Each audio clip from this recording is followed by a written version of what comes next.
Hello ladies and gents, I'm the Rev, and this is the beginner's guide to Osiris New Dawn. Now we're going to go right from the beginning. I'm going to take you all the way through to building your spaceship, all of the vehicles. This is going to be a 6-part series, and this is the current guy that I have. He's 43. He's up on Azerial, A-Z-E-I-L, however you pronounce that.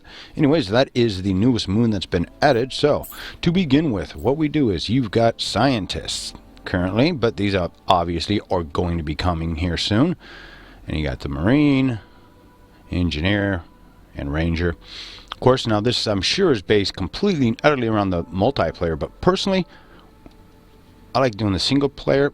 The game is challenging enough, especially the way I'm going to set it up. If you guys set your game up this way, you will have a lot of fun too. So I like going Outlanders just because if you followed my channel for a long time, you know I got this thing about red and black.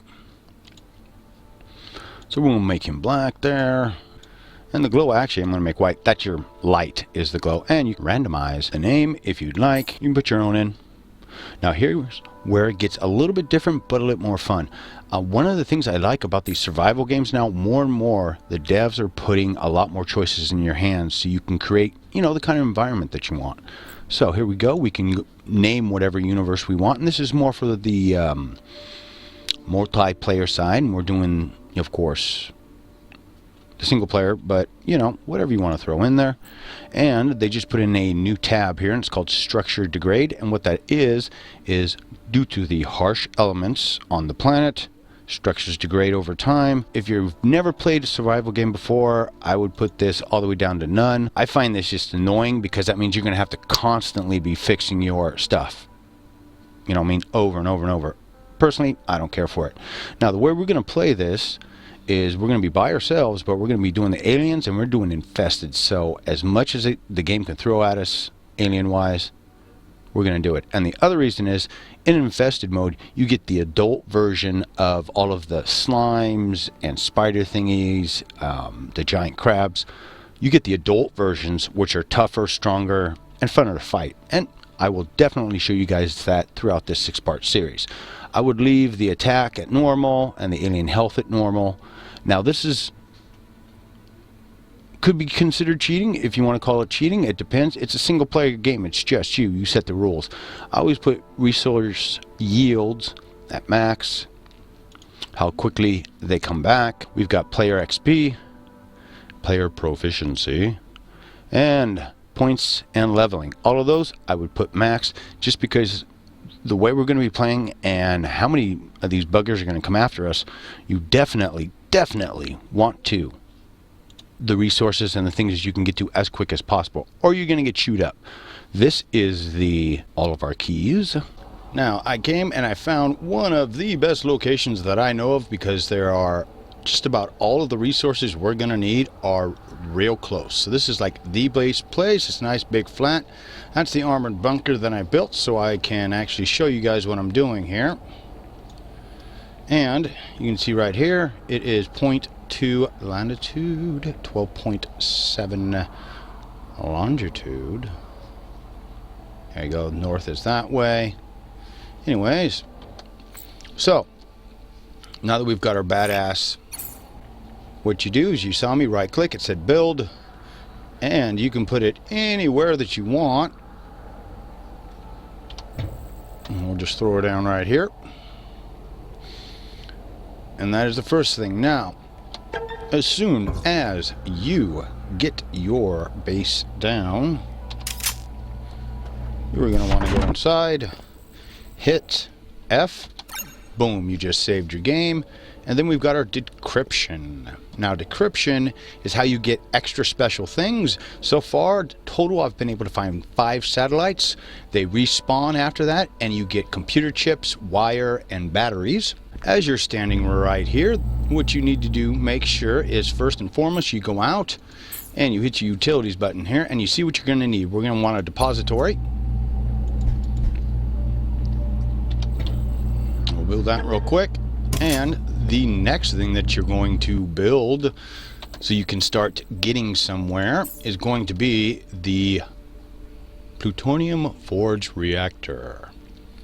And right? So you need plutonium, titanium, and iron. Iron you'll find everywhere. Titanium you'll find in the precious material rocks, and plutonium you'll find everywhere. And you just build this, of course, wherever you want. And the whole point with this one is that we can then build steel and glass, which is going to be what is going to be our next thing when the structures click over here, because we are going to build our habitat next, and that'll be in our next episode. I'll show you guys how to do that. Steel, glass, aluminum, and copper. So you want to go out and find that. To make steel, it takes iron, magnesium, and aluminum. Glass takes sand. Now sand's actually really easy to make. So after you make your steel and you've got some aluminum, you need to make a shuffle.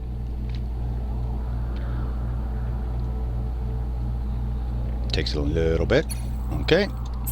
And of course this is the inventory. You can either build things straight from what you have here, but you will be somewhat limited by weight, or you can put your things here. So then all you have to do is go and turn the light on, because it was day 2 seconds ago, and you head straight down.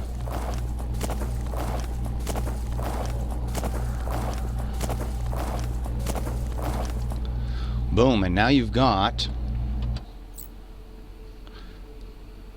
you should have sand, right? So with sand, we can then build our glass,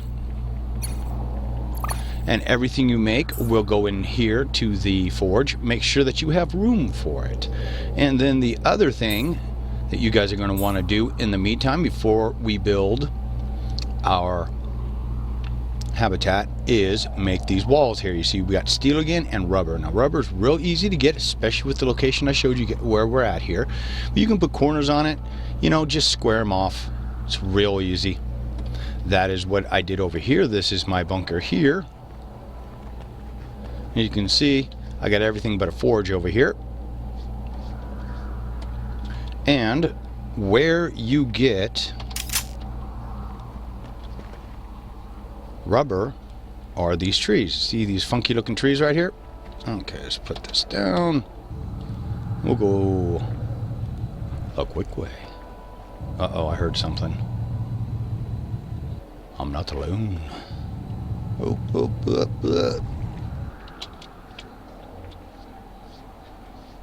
Okay, I'll be alone for a second. So here's a rubber tree. Just like all of the stones out there, the precious and the base materials. That's all you got to do. And you got to keep your eyes and ears open. Yeah, asshole, I heard you coming. Now these guys, of course, are a source of food. And the big nasty crab creatures, which we're gonna fight, those you can actually build some fun stuff with. So there you go, folks. Now the only other thing we're gonna discuss real quick, as I want to come in here, make sure I save in this one because I'm gonna take that down, is your skill web. Now you have to unlock these things as you do things such as build things, mine, get gases, combats, small guns. So you unlock them as you go here, and you can see 3 combat, and you get pretty quick, especially if you followed my advice at the very beginning where I talked about turning up all of the experience points, just for the simple fact that if you're paying on the infested mode, stuff comes at you so fast, so much, especially once you build a small base like this. You're going to be doing stuff in here, and your base is going to be surrounded by crab monsters, those slime thingies that slide on the ground. There's adult versions you guys haven't seen yet, so there's all kinds of stuff that's going to come at you anyway. So we've got heavy weaponry, munitions expertise, and you can see as you go here, we got melee. There are currently 4 melee weapons. Light weapons, which is the single-handed weapon that you get to begin with, and I would say use only if you have no other ammo, because it is really a underpowered weapon. And of course, we got our heavy weapons, which is the assault rifles, munitions, upgrades, and then we go into the engineering, and we've got the first one you're going to want to do, mobile technology to place deployable kits. You start with that, and then basic storage as well. Defensive walls, this one you'll actually have to unlock, but by the time you build and you have all the resources to get it, you should be okay. And once you start building them, you will really start making some engineering points. Ground defenses, we've got turrets we're going to build. Explosive traps. In fact, we'll probably do we'll do our habitat and probably some of our ground defenses. Again, explosive traps, and we'll go over and I'll make all of this for you. Metallurgy to build the forge, of course you get that to begin with, and then fabrication, computer technology, that one's a pain in the butt to unlock. Mechanized monsters, and I don't know if this one's quite in the game yet. I haven't seen it, but I could be wrong. Then we've got down here chemistry, battery, of course, is the first thing you're going to want to unlock because it is your light source, and you'll want that as you're running around. First aid to build habitat furniture to gather water and cook food, and then we got pheromone expertise, repellents and baits, and the ability to poisons or remedies. Oh goodness, and then we got lab construction, and this one we'll probably do pretty darn quickly after the habitat, because once you get a vehicle in this, it's easy to get everything else that you need. So space flight, of course, technology, and we will do that. Oh, I don't have enough science points, but we will be going to another planet, that's for sure. We've got ground vehicles unlocked, of course, and then we've got mechanized engineering. Do mech class vehicles. Now, so far, the mech, if you guys watched, again, my first impressions video, you know, all this stuff is early, you know, it's alpha, it still needs work, so please like, favorite, and subscribe. Oh boy, that sounds like we got quite the little... Oh, hi there. So here's one of the good things. If you space your doors correctly... Hey, what's up? Thanks. A lot of times, nothing can get you in here. Sometimes it might spawn in here, but you can just stand here and kill stuff. You can do it with a weapon once you unlock it. Like I've got there, the dragon tooth. It does good. You can use it in a pinch. Don't use it on the big crab thing I just killed. Use it on the little ground slug things. That, and they've got little parasites that hang out in these other little tree areas. You can see those right there versus the rubber tree there. I think those are sword trees. Anyways, folks, please keep your heads down, your guns up, and I'll see you again real damn soon.